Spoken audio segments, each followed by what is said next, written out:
Buenas tardes, good afternoon, hello, hola. I am in Quito, Ecuador. I'm very tired. I'm recovering from a cold and also just travel sickness. I've been on a lot of buses recently.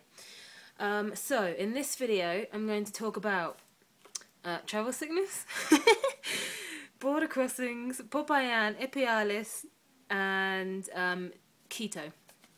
So 3 cities. We'll start with Popayan. It's meant to be the second best colonial city in Colombia after Cartagena. It's called the White City because all the buildings in the old city and the historic centre are white. I actually think that's really boring. Yeah, it's not very nice. Cartagena is colourful. You get pink buildings, blue buildings, orange buildings. That's more fun and interesting. Popayan, there's not a lot to do.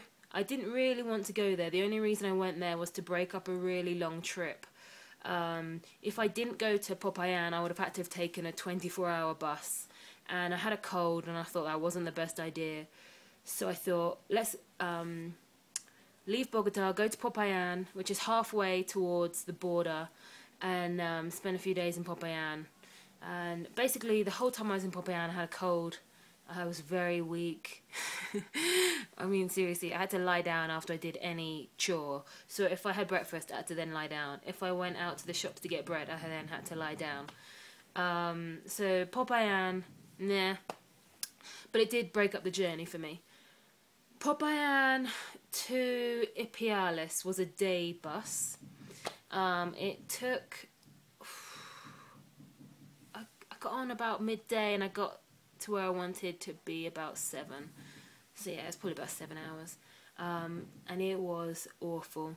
One of the bus journeys I've ever done, travel sickness wise. I've probably done worse bus journeys when it comes to things like delays or being broken down.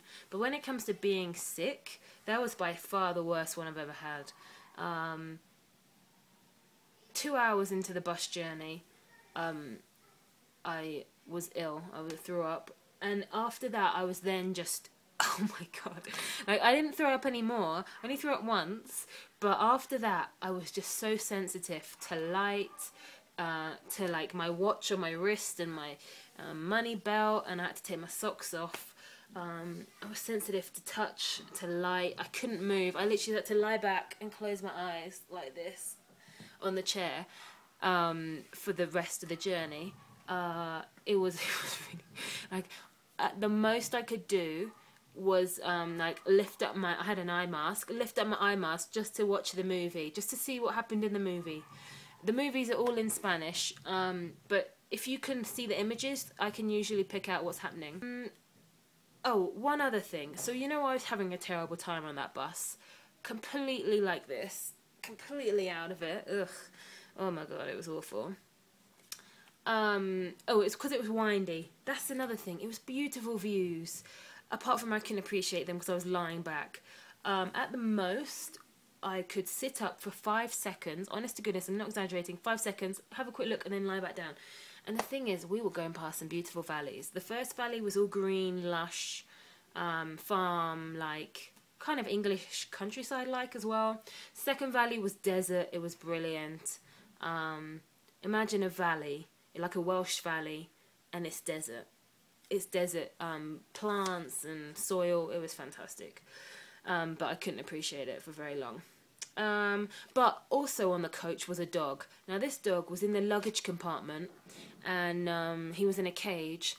And when I got on the bus had already come from another city. So let's say the bus had already been on the road for a couple of hours, and they opened the luggage compartment so I could put my bag under, and this dog was crying. It wasn't barking, it was crying. It was like, poor thing. And then I was on the bus for 7 hours. So that dog had, you know, probably at least 7 hours, maybe up to 10 or 12 hours on this bus. Anytime we stopped and the engine turned off, you could hear it crying. It's going to be scarred. It won't be the same. I actually watched the lady get off the bus because she got off at a stop before me. I saw her get off and unload the dog, and the dog was just, I don't know, like skitty. It was like crying. It's not going to be the same dog. Yeah, dogs easily scare. I had a dog and I once accidentally knocked into it on my bike. It never liked bikes again, you know? And that was one accident. This was a 7-hour bus journey, more for the dog. Poor thing. Anyway, back to my agenda. Okay, I've got to tell you one more thing. This travel sickness thing was slightly my own fault. Because I got travel sick a couple weeks ago when I went from Medellin to Salento. Again, it was windy. I got travel sick. And a friend was like, oh, you know, just get travel tablets. And I was like, yeah, they cost money. Being sick's free. Oh my god. I can't believe I ever had that as my theory. That was my theory. I was like, oh, being sick's free. Travel medicine costs.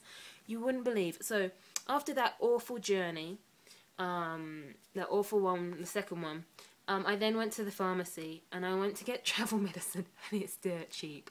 It could just be because it's Colombia. I'm not sure what the price is in Ecuador, but in Colombia it costs 10 pence a tablet. 10 pence. Oh my gosh, I could have.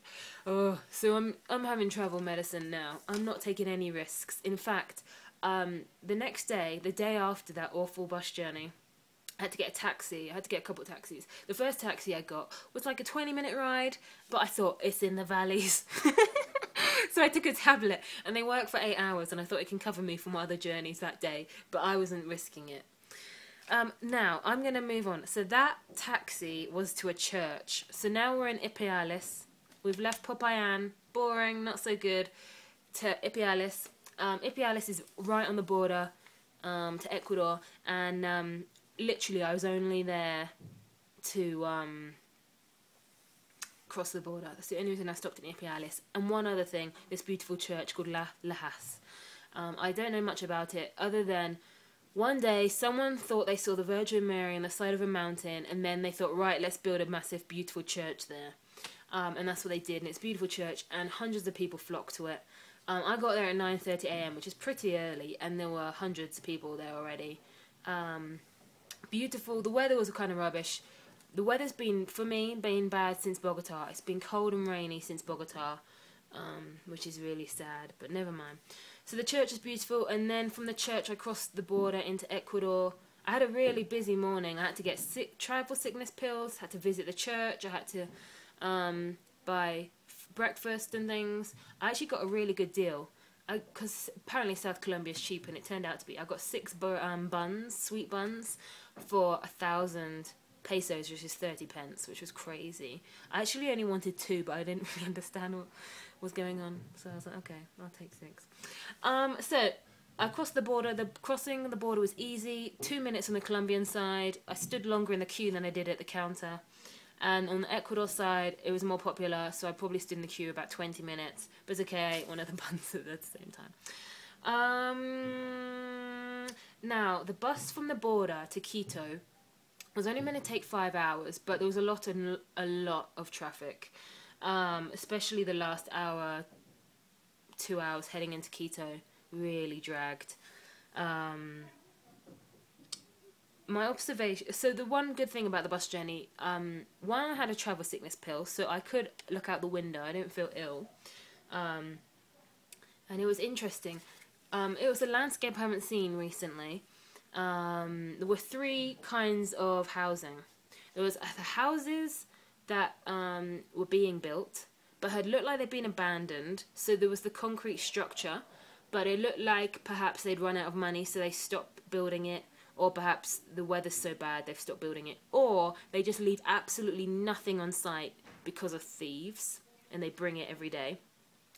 The second type of housing was housing that was in the process of being demolished. And the third was houses that were occupied.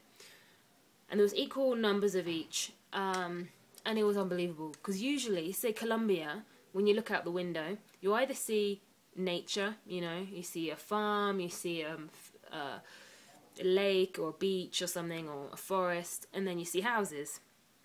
In Ecuador, you saw these 3 stages of houses and mud, a lot of mud. Hang on. Beautiful valleys. Some of them a lot like England, green rolling hills, and then some of them desert. But this 3 stages of housing was really prominent and very interesting. There was a lot of mud everywhere as well, which might be a weird thing, but honestly, so much mud, like tons of mud, to the point that I actually noticed there were lots of bricks everywhere, and I started to think that they made bricks because they laid them out. They weren't like on pallets, they were laid in lines. So I think actually we must have passed the capital of mud bricks. Yeah, so that was interesting because in Colombia you see the housing, you either have a nice big farmhouse or you have like a shack, a wooden shack, the poverty kind of houses. Whereas in Ecuador, North Ecuador, it was just all bricks. But in 3 stages. So that's that. When I got to Ecuador, it was probably about 9:30 at night, and I asked this taxi to drop me off at a hostel I wanted to stay at, and unfortunately the hostel didn't have any vacancies. I didn't book in advance because 1, you never know when you're going to turn up at something, but 2, also because I just cannot be bothered with the online booking systems. I don't think they're that demanding. But they're too demanding for me. I can't be bothered. So I had this problem, 9:30 at night, in a new, unfamiliar capital city that apparently I vaguely remember someone told me was dangerous, and I have nowhere to stay. So luckily I'd seen another hostel from the window of the taxi, and I went to it, and unfortunately it wasn't a hostel, it was a hotel that lied and said it was a hostel. Just to attract people, but then it would have expensive prices, and it was $18 a night, and there was no way I was going to pay that. If I'd paid that, it would have made Ecuador the most expensive night I've ever had in my whole trip. I've never paid more than £8 this whole trip, and I've had beds during like the FIFA World Cup in Brazil, so I wasn't going to pay $18, which meant I had to walk around at night time. Which is not advisable, and I don't usually do. Especially the bad thing about Quito, for some reason the centre is dead, completely silent, everything's shut. There wasn't even a newsagent open getting the ramblers who at midnight suddenly need a packet of cigarettes or something. It was literally all shut. Even the hotels were shut, the doors were closed, you had to ring the bell if you wanted to ask them anything. But I had a map, I had a good map, and I made my way around. The 3rd hostel I tried, they didn't have any availability either. They informed me there'd been a holiday. It was Friday night, but they said it was a national holiday, and they said, it's a big, busy weekend here. And I was like, oh, great, thanks. Anyway, they were very kind, and they rang a bed and breakfast for me and checked if they had availability, and they did, so I went there. I only stayed 1 night though because it's a bed and breakfast and not a hostel, so it doesn't have the atmosphere or the facilities of a hostel, which actually you really need. I really need. I need to know about the bus routes. I need to know about the tour agencies in the area. I need a locker for my passport and stuff. I need a laundromat nearby. These are things that you tend to get in hostels. I need to meet other travellers so I can ask them for reviews of places and stuff. So now I'm in another hostel, and it's really nice. At first, I love the atmosphere, but then when I checked in and came in my room, I was like, oh, there's no lockers, and that's the worst thing in the world for me. I absolutely cannot stand carrying any of my valuables. I like to keep them safe in the hostel. So I was really in a mood, but then about 10-15 minutes ago, I asked at reception, I was like, do you have any lockers? And she said, yeah. And she pointed to them, and I had walked past them a couple of times, which is kind of shameful on me, but I'm so glad they're there, and it completely changed my mood around, because my valuables are actually heavy. I mean, I don't have many valuables, but to wear them around my neck, because my waist belt was broken, to wear them around my neck, it's hard, it's heavy, I don't like it, and it's also, when you're out on the street, it's dangerous. So I'm much happier now. I did actually quickly look at a hostel across the road because the first thing I did this morning wasn't eat breakfast. It wasn't change to a hostel. It was find out about Galapagos tours. That's the one main reason I'm here, my main priority. It's the one thing I care about. Numero uno, Galapagos. And it's the first thing I did this morning. honestly, I didn't even have breakfast. I was starving by the time I finished talking to the tour agent. So yeah, I'm going to look into that. You can either go through an agency or you can do it yourself. I'm going to look into options. Yeah, so I looked into that, and that agency was actually within a hostel, and that hostel, oh my gosh, oh my gosh, oh my gosh. Whoa. I mean, it was like crazy. For starters, the reception was on the terrace, the 5th floor. I mean, hello. I'm not walking that far. Oy. So I had to walk up all these stairs to ask them if they had availability. That's just really ridiculous planning. And the reason they did it is so that the receptionist could be the bar staff at the same time. Oh yeah. Anyway, that moan over. Second moan, there was a lot of young travellers there. A lot of, I'm in uni, oh my god. Or, I've just left uni. And they're all like this. And they're all really annoying. I would say perky, but no, it's just annoying. It's all, oh my god, did you see this? Oh my god. And I mean, some of them are American. But some of the English are just as annoying as the American. Yeah, oof, painful when they get together. Oh, they're all yapping away. And it was busy. It was a busy, popular hostel, that's the problem. And it probably was bordering on a party hostel. I don't really like party hostels. Anyway, apart from they do have good facilities, I like to sleep at night. So, that could be everything. I went to Quito today, and I thought I'd seen everything sold on the side of a street. I've been to Venezuela and seen rabbits for sale. Seriously, people just walk up and down, be like, "Do you want a rabbit? Do you want a rabbit? Do you want a rabbit?" You know, I've been in Colombia and they sell everything. No, Quito tops all of them. So today I saw people selling doormats, razors, puppies. What else did I see them sell? Aprons. That was the one that got me. It was hilarious. It was this man just wearing about 20 aprons at once, walking around, going apron, apron, apron. And that's the thing. People have a monopoly. They only sell one item. There was a lady selling toilet roll for $1. But, you know, they just hold about 50 of one product, and that's all they sell, and, you know. But, you know, I'm not against it at all. I actually really think street vendors are a good thing. You know, they're trying to make money. I mean, it's terrible they're in that situation that they have to sell things on the street, but, you know, if you've got to make a living, you've got to make a living. One thing a couple of things I noticed in Ecuador, actually. I think the employment age is younger here, because I saw some young girls selling things. Now, it's not uncommon to see kids selling things. I've seen street children sell candy floss and fruit in Brazil, and it's common that children will accompany their parents. They sit next to their parents who are selling baskets or jewellery.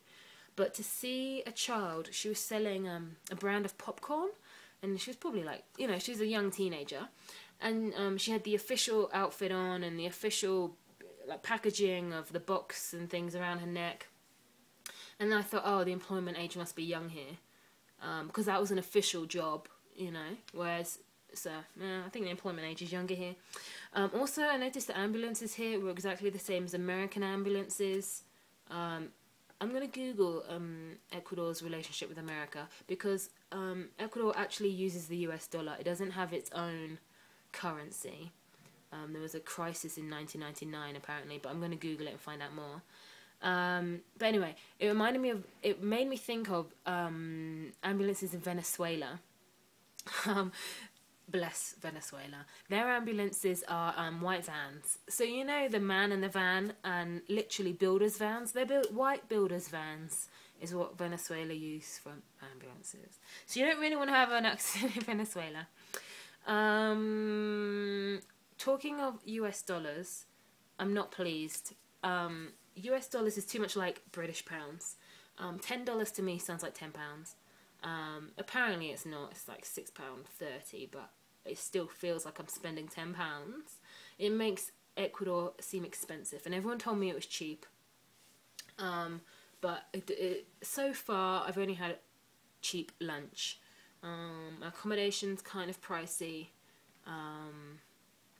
Yeah, that's it. They're the only two outspends I've had at the moment. So yeah, the US dollar is not fun because it's too much like British money, whereas Colombian pesos, you kind of deal with the tens of thousands.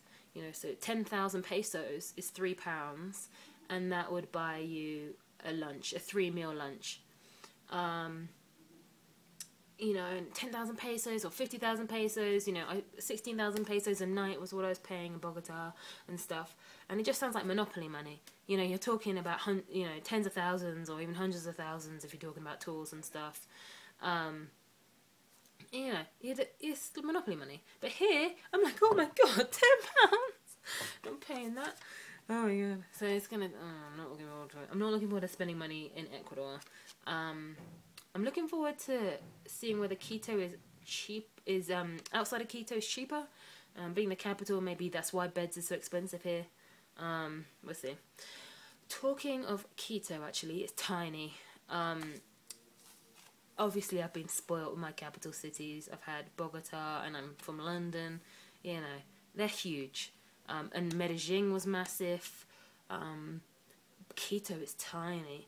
I think the population, I can't remember. The whole population of Ecuador is tiny as well. It's 14 million. As for Quito, let me see. I've got a leaflet. I don't know if I can find it. Okay.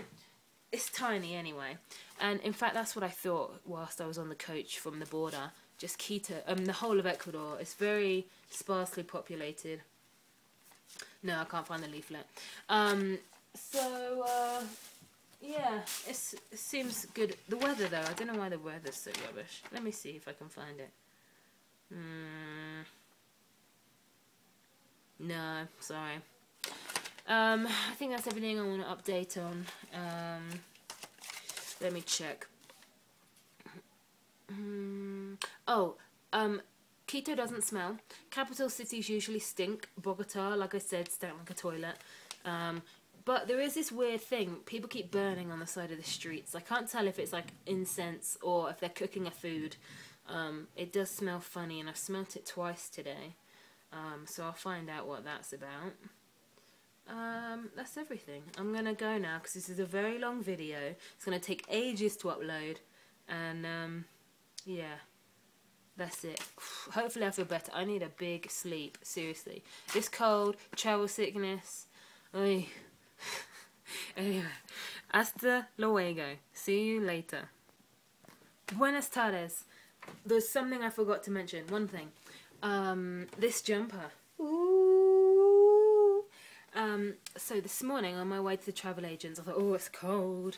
And the jumper I was wearing at the time was slightly damp from the rain the night before. And I thought, I need to buy another jumper. I've only got one. And if the weather continues the way it is, I'm going to need another one. So I was having this thought on the way to travel agents, I need to buy another jumper today. And as I walked into the travel agent, I bumped into a friend. Didn't know he was in Quito or Ecuador, so that was awesome. And towards the end of the conversation, he's like, I'm leaving today. I have some clothes I'm giving away. Do you want this jumper? Yes! Oh my gosh, look at this. It's nice, it's soft, it's blue, it's Volcom, so I'm going to look like a skateboarder. And yeah, it's nice. Isn't that handy? The universe provides. If you put the thought out there, the universe provides. So that was very awesome. Also, another super thing today, I might as well mention, it's not very exciting, but I got my laundry done. And I swear to goodness, I haven't done my laundry in about 4 weeks. Woo! I think the last time I did laundry was when I was in Salento. So I got this washed and it's nice and soft. And I got all my clothes washed. The hardest thing when you're backpacking is, A, you don't want to carry anything. It's all heavy. So you want as few clothes as possible. But the second thing is, you want as many as possible because then you have to wash less. And you need to cover so many seasons. So, you know, it might rain, you might go up a mountain, you might go to a beach, you might go to a city, you might want to blend in with the locals, you might need to get on a bus, you know, an 8-hour bus, so you're going to need a hat. Actually, need gloves. I need to go buy gloves. If I put it out in the universe, maybe I'll get some. But it's so cold here, and I don't think the weather's going to get any better. So yeah, I'm glad for this. I'm thankful. Woohoo! It was recently Thanksgiving in America, so I'm thankful for this jumper. And it came from an American, that's funny. But yeah, so that's it. I'm pleased about the jumper. Ciao.